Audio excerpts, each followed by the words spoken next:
नमस्कार, मी डॉक्टर ज्योत्स्ना पाटील, संचालिका Pune preventive cardiology centre. प्रत्येक जण डॉक्टरांकडे जात असतो, डॉक्टर माझं हृदय कसं आहे, मला बीपीचा त्रास आहे, डायबिटीज आहे आणि या सगळ्यासाठी कुठलेही कॉम्प्लिकेशन होऊ नये म्हणून प्रत्येक जण डॉक्टरांच्या जवळ जात असतो। परंतु या सगळ्या आजारांच्या पहिल्यांदा एक अवयव आहे की ज्याची या आजारांची सुरुवात ही या अवयवापासून होत असते आणि ते म्हणजे यकृत, की ज्याला आपण लिव्हर असं म्हणतो। आपण कधी हा विचारच केलेला नाहीये की हा अवयव हा आपल्या शरीराला किती महत्त्वाचा आहे आणि कदाचित या अवयवाचा अवेअरनेस वाढवणं किंवा या अवयवाचं महत्त्व पटवून देणं किंवा या अवयवाच्या एक्झॅक्टली आपल्या शरीरामध्ये काय महत्त्वाचं रोल आहे हे पटवून देण्यासाठीच 19 एप्रिल हा जागतिक यकृत दिन म्हणून साजरा केला जातो। शेवटच्या 1 इंचापर्यंत काम करणारा घटक म्हणजेच लिव्हर। या लिव्हरचा रोल आपल्या मानवी शरीरामध्ये खूप महत्त्वाचा आहे। सगळ्यात महत्त्वाची गोष्ट आहे ती म्हणजे आपण जे कार्बोहायड्रेट्स घेतो किंवा ज्याच्यामध्ये आपण प्रोटीन्स घेत असतो, फॅट घेत असतो, या सगळ्याचं पचन होण्याची जी क्रिया आहे आणि त्याच्यापासून एनर्जीचा जो स्रोत आहे त्याचं स्टोरेज करण्याचं काम हे या लिव्हरमध्ये होत असतं। दुसरी अतिशय महत्त्वाची गोष्ट असते ती म्हणजे आपल्या शरीरामध्ये जे काही टॉक्सिन्स आहेत किंवा काही ड्रग्ज असे असतात की ज्याच्या शरीराच्या बाहेर टाकून देणं गरजेचं असतं आणि हे टॉक्सिन्स, हे नको असलेलं फॅट, हे सगळं शरीराच्या बाहेर टाकून देण्याचं काम हे लिव्हर करतं। म्हणजे थोडक्यात फिल्ट्रेशनचं काम हे लिव्हर करत असतं। तिसरी महत्त्वाची गोष्ट असते ती म्हणजे हॉर्मोन्सची निर्मिती किंवा चांगल्या कोलेस्ट्रॉलची निर्मिती। कोलेस्ट्रॉल ही शरीराला वाईट घटक नाही आहे, तर काही चांगलं कोलेस्ट्रॉल की जे शरीराला मदत करत असतं। प्रत्येक पेशींच्या जी सेल वॉल असते त्या सेल मेम्ब्रेनला मेंटेन करण्याचं, ताकद देण्याचं काम हे फॅट करत असतं। तेव्हा चांगलं फॅट निर्माण करणं, हॉर्मोन्स निर्माण करण्याचं काम हे लिव्हरमध्ये होत असतं। त्याचबरोबर vitamin A, D, E, K, B12 यासारखे अतिशय महत्त्वाचे जे विटॅमिन्स आहेत त्याची स्टोरेज सिस्टीम सुद्धा या लिव्हरमध्ये असते। त्यानंतर अतिशय महत्त्वाचा घटक असतो तो म्हणजे इम्युन सिस्टीम, ज्याला आपण म्हणतो ना फायटिंग मेकॅनिझम। तर हे फायटिंग मेकॅनिझमचं काम म्हणजेच थोडक्यात जे काही इन्फेक्शन असतं, जे बॅक्टेरियाज आपल्या शरीरात जातात त्यांना घेरून, त्यांना मारून ते शरीराच्या बाहेर टाकून देण्याचं काम म्हणजे एक्झॅक्टली इम्युन सिस्टीम बूस्टअप करण्याचं काम हे लिव्हर करत असतं। त्यानंतर सगळ्यात महत्त्वाची गोष्ट असते, एस्पेशली मला नमूद करा असं वाटतं की प्रत्येक मधुमेही रुग्णांनी या लिव्हरच्या बाबतीमध्ये सजगता ठेवणं खूप गरजेचं आहे।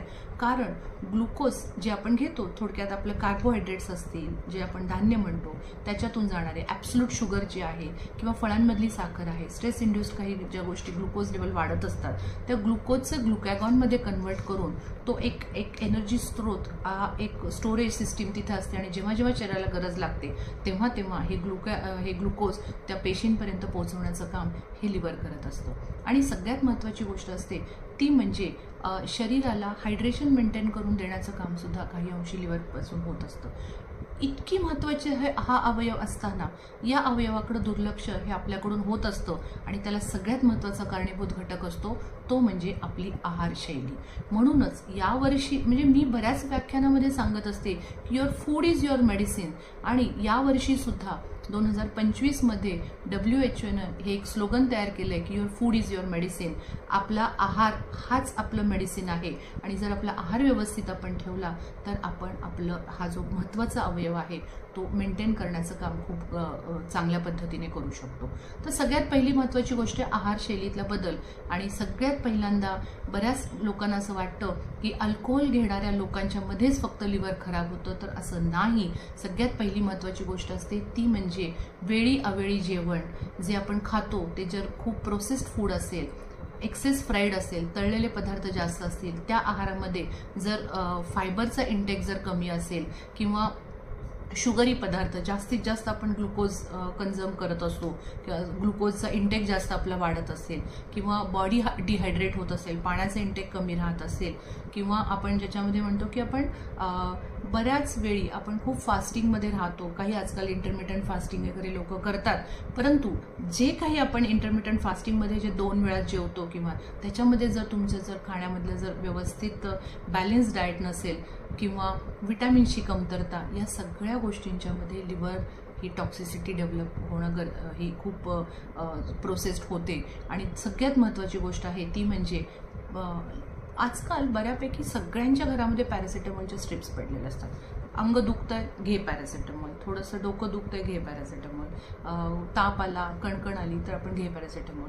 पण एक्झॅक्टली ह्या अशा काही ज्या गोळ्या असतात, जे मेडिकेशन्स असतात, त्यातल्या त्यात पेन किलर्स की जे जास्त डॉक्टरांच्या सल्ल्याशिवाय जेव्हा आपण वारंवार स्वतःहून घेतो, self medication is always dangerous to your liver.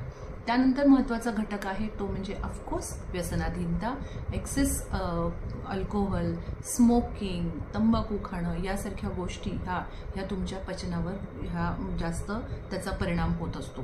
कारण लिव्हरचं सगळ्यात महत्त्वाचं काम असतं ते म्हणजे पचन. आणि बाईलची निर्मिती, ज्याला पाचक रस म्हणतो, त्याची निर्मितीच मुळात लिव्हरमध्ये होत असते. आणि हा पाचक रस जर तुमची आहारशैली जर व्यवस्थित नसेल तर मात्र तो प्रॉपर निर्माण होत नाही. त्याचा परिणाम हा तुमच्या इंटेस्टाईनवर, डायजेशनवर होत असतो आणि त्यामुळे कॉन्स्टिपेशन होणं, पोट साफ न होणं वगैरे ह्यासारख्या गोष्टी घडतात. म्हणूनच आहाराच्या बदलांमधून आपण आपलं लिव्हर डिटॉक्स करणं सहज शक्य आहे. त्यानंतर अतिशय महत्त्वाचा घटक आहे तो म्हणजे लठ्ठपणा. फॅटी लिव्हर चेंजेस येणं हे एक्झॅक्टली जसं अल्कोहोलिक फॅटी लिव्हर चेंजेस असतात तसे नॉन अल्कोहोलिक फॅटी लिव्हर चेंजेसमध्ये पण होतं. आणि एस्पेशली ते असतं ते म्हणजे लठ्ठ लोकांच्यामध्ये. आणि हळूहळू जसं वजन वाढत जातं, वजन आटोक्यात राहत नाही आणि त्याचा परिणाम हा आपल्या लिव्हरवर होत असतो. म्हणून जर आपल्याला बॉडी डिटॉक्स करायची असेल तर वजनामध्ये जरी तुम्ही कमी केली तरीसुद्धा तुमचं लिव्हर हे खूप चांगल्या पद्धतीने राहू शकतं. त्यानंतरचा घटक असतो तो म्हणजे झोप, अपुरी झोप किंवा एक्सेस तणाव याचा सुद्धा परिणाम आपल्या लिव्हरवर कंपल्सरी होत असतो. विटॅमिनची कमतरता किंवा जसं मी मघाशी लठ्ठपणा सांगितलं त्याच पद्धतीने जर तुमच्या शुगर लेवल्स कंट्रोल नसेल, डायबिटीज जर कंट्रोलमध्ये राहत नसेल तरीसुद्धा त्याचा परिणाम लिव्हरवर होत असतो. मग एक्झॅक्टली इतक्या गोष्टी जर लिव्हरला हे करतात तर ती लिव्हर डिटॉक्स पण डॉक्टर कसं करायचं, तर यासाठी सुद्धा मी येतं की बऱ्याचदा पुन्हा प्रिव्हेंटिव्ह कार्डिओलॉजी सेंटरमध्ये हे सगळे लोक येतात की एस्पेशली प्रत्येक वेळी काही डायबिटीज, BP, ब्लॉकेजेस याच्यासाठीच पेशंट येत नाहीत. तर डॉक्टर माझ्या लिव्हर डिटॉक्स करायचं आहे किंवा मला मधुमेह आहे आणि त्यावेळी आम्ही जेव्हा सगळे ॲनालिसिस करतो आणि लक्षात येतं की अरे लिव्हर फंक्शन्स व्यवस्थित नाही आहेत. त्यामुळे सगळ्यात पहिली महत्त्वाची गोष्ट आहे, लिव्हर जर व्यवस्थित ठेवायचं असेल तर पहिलं वारंवार लिव्हर फंक्शन्स करून घेणं गरजेचं आहे. फक्त अल्कोहोलिझममध्येच करावं असं नाही आहे. जे लोक जे अल्कोहोल घेतात किंवा ड्रिंक्स घेतात त्यांच्यामध्ये तर कंपल्सरी हे 6 महिन्यामध्ये केलंच पाहिजे. नसेल तर ॲटलिस्ट वर्षाला तुमचे लिव्हर फंक्शन्स, SGOT, SGPT, तुमचे बिल्युरिबिन लेवल्स, अल्कलाईन फॉस्फेटेज वगैरे ह्या सगळ्या गोष्टी बघणं खूप गरजेचं आहे. मग त्यानंतरची बऱ्याचदा पुन्हा प्रिव्हेंटिव्ह कार्डिओलॉजी सेंटरमध्ये आम्ही लिव्हर डिटॉक्सिफिकेशनसाठी बरेच काही मेडिसिन्स आहेत की जे आम्ही IV देत असतो. इंट्रावेनस काही हे देतात की ज्याच्यामध्ये हाय डोस ऑफ विटॅमिन C और समथिंग, खूप अशा काही मेडिसिन्स आहेत की जे तुम्हाला लिव्हर डिटॉक्स करायला मदत करत असतील. फार इन्फ्रारेड लाईट्स आहेत, म्हणजे तुम्ही विटॅमिन Cच्या ड्रिप घेतल्यानंतर सोना बाथ वगैरे जर घेतलं तर त्याचाही इम्पॅक्ट खूप चांगल्या पद्धतीने होतो. पण सगळ्यात महत्त्वाचा घटक आहे तो म्हणजे लिव्हर डिटॉक्स करण्यासाठी आहारामधलं पहिलं काही थंब रूल सांगते. बॉडी हायड्रेटेड ठेवा, पाणी व्यवस्थित प्या, आहारामध्ये फायबरचा इंटेक भरपूर असू द्या, कार्बोहायड्रेट्स किंवा ज्याला आपण धान्य म्हणतो त्याचा वापर हा प्रमाणात झाला पाहिजे. कारण कार्बोहायड्रेटच्या पचनानंतर ऑफकोर्स आपल्या शरीरामध्ये ग्लुकोजची निर्मिती होते. ग्लुकोजमुळे कॅलरीज वाढतात. तेवढ्या कॅलरीज जर आपण बर्न नाही केल्या तर त्या डिरेक्टली फॅटमध्ये कन्वर्ट होत असतात. त्यामुळे फॅटी लिव्हर चेंजेस येण्यासाठी फक्त कार्बोहायड्रेटचा एक्सेस इंटेक, मी भरपूर भाकरी खातो, भरपूर चपाती खातो, भरपूर भात खातो, अशा लोकांच्यामध्ये फॅटी लिव्हर चेंजेस येतातच. तिसरी गोष्ट आहे ती म्हणजे डॉक्टरांना विचारल्याशिवाय कुठलेही मेडिसिन्स घेऊ नका. बॉडी डिटॉक्स करणं गरजेचं आहे आणि त्यासाठी आहारामध्ये लिंबू पाणी, हळद किंवा दालचिनी, मध याचा वापर हा जास्त, आलं, लसूण, कोथिंबीर, धने हे तुम्हाला नॅचरल किलेटर्स असतात, हे तुम्हाला डिटॉक्स करायला खूप मदत करत असतात. आणि अशा काही जर गोष्टी घडल्या तर त्याच्यामध्ये काही ट्रीटमेंट्स आहेत, काही घाबरून जाण्यासारखं घटक नाही आहे. आपण ही लिव्हर डिटॉक्स करू शकतो.